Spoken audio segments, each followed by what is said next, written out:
Ulduz kurslarının müəllim kollektivinin buraxılış imtahanı öncəsi şagirdlərə olan tövsiyələri. Buraxılış öncəsi hədəf qoyun, hədəfinizə çatmağa məqsədiniz olsun, planlarınızı eləyin, təkrara çox yol ayırın.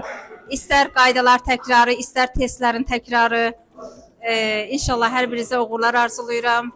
Что могу советовать детям, которые готовятся к выпускным экзаменам? В первую очередь, конечно же, повторение, обобщающее повторение, больше решать испытательные экзамены прошлых лет и соблюдать режим дня, в особенности режим сна. Некоторые думают, что если ночью будет заниматься, то это эффективнее, то это не так. Поэтому это очень важно. И, конечно, вера в себя. Не терять мотивацию, ставить перед собой цели каждый день, немножко идти вперед. Uşaqlara məsləhətim odur ki, tövsiyəm odur ki, uşaqlar buraxılış imtahanı çox rahat olur. 60-70 yazan şagirdlər hətta 90+ yaza bilərlər. 80% üstü yazanlar da 100% yaza bilərlər.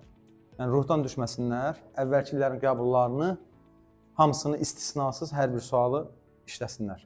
Təkrarınızı çox eləyin. İmtahan öncəsi bir ay qalıb demək olar ki, bir ay yarım. Bu müddət ərzində keçdikləri sentyabr, oktyabr ayı ərzində və yaxud da daha əvvəl keçdiyi mövzuları təkrarlasınlar, mətnlərə xüsusi diqqət yetirsinlər, bir də saat qoyaraq sınaqlar işləsinlər. Buraxılış imtahanı ərəfəsində şagirdlərə tövsiyəm odur ki, disiplinli olsunlar, stres keçirtməsinlər və vaxtında yatsınlar. Bu qısa vaxt ərzində elektron vasitələrdən az istifadə etmələrini tövsiyə edirəm. Bu müddət ərzində kifayət qədər yəni artıq öyrəndiklərini öyrəniblər. Daha çox test həll etməyə cəhd edəsinlər. Ən azı günə 5 dəqiqə bir özlərinə hesabat versinlər. Yəni düşünürəm ki, bu onlar üçün faydalı bir yanaşma olar. Vaxtınızı mütləq ki, səmərəli istifadə edin. İmtahanda çətin sualların üzərində çox dayanmayın. Vaxtınıza çox az qalıb.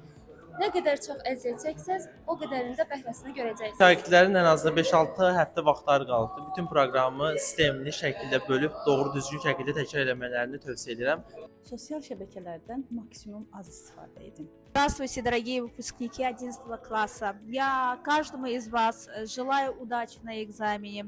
Чтобы успешно сдать экзамены, ребята, вы должны очень много повторять, во-первых. Во-вторых, вы должны очень много сделать тестов.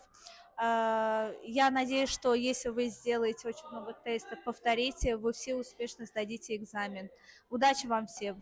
Əsas məsələ, yəni özünüzü yormayın, rahat olun. Bundan sonra artıq blok imtahanı var və ancaq bildiyiniz suallardan işləyin. Yəni əgər sual çətindirsə, vaxt aparırsa, o zaman bu sual üzərində qalmayın. Çünki sizin imtahanda əsas rəqibiniz vaxtdır. Yəni vaxtdan səmərəli istifadə etmək lazımdır. Ən az vaxtda ən çox bal yığmağı düşünmək lazımdır.